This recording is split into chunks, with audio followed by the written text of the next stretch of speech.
Garissa County has been at the crisis drought phase, one step away from the emergency drought phase. But does it have to be?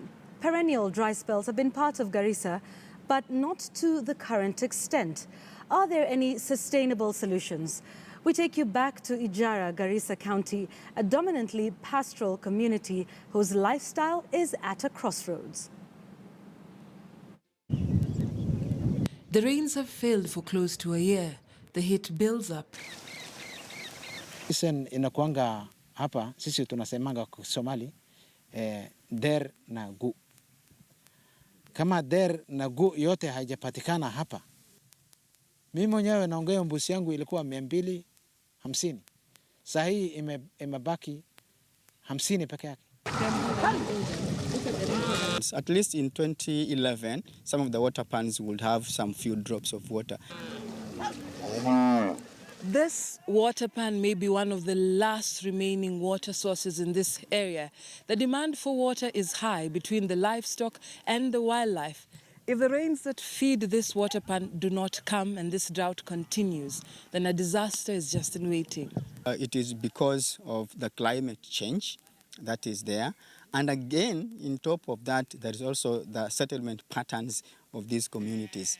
If the rains fail to come between now and April, there will be total chaos.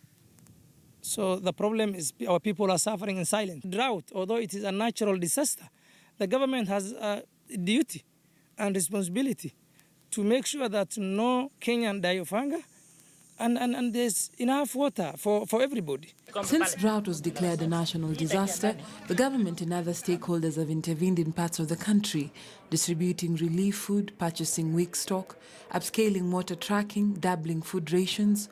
Boreholes in Ijara are the last refuge when surface water dries. But the water that springs is too salty.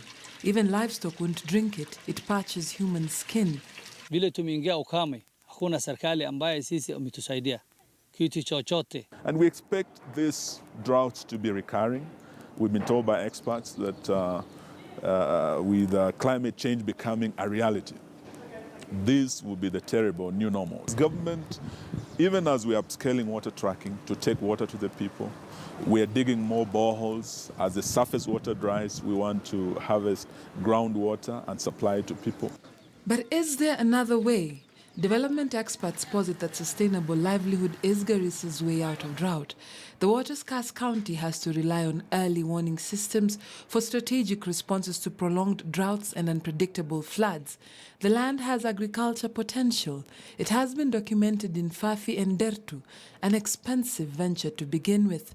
Kufundisha wakati unafundisha wakulima na hakuna maji, hakuna mtoni, sijui namna ambayo italetea wakulima na We can draw water from River Tana, and then it can just flow by gravity from a certain higher point down here. There are different varieties of mango trees. If they introduce them here, and with the type of the soil that they have, I know something can come up from them. Atangao lakini hapa kufanya wakulima tuko na challenge nyingi sana. Kitu kwanza ni nyani. Yuko wengi sana hapa. Yaani sasa ile ukipanda mbegu moja, ikilala siku asubuhi anatoa. Somal means go and milk. So go and milk maana yake ni kukamua, enda ukamue.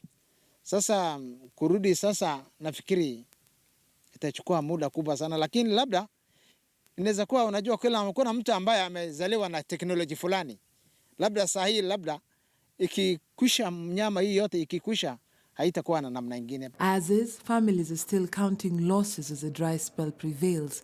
A community's livelihood is at a crossroads. It has been resilient all these years, but with climate change and constant food scarcity as a terrible new normal, their lifestyle has to consider change. Dorcas Wangira, KTN News, Garissa County.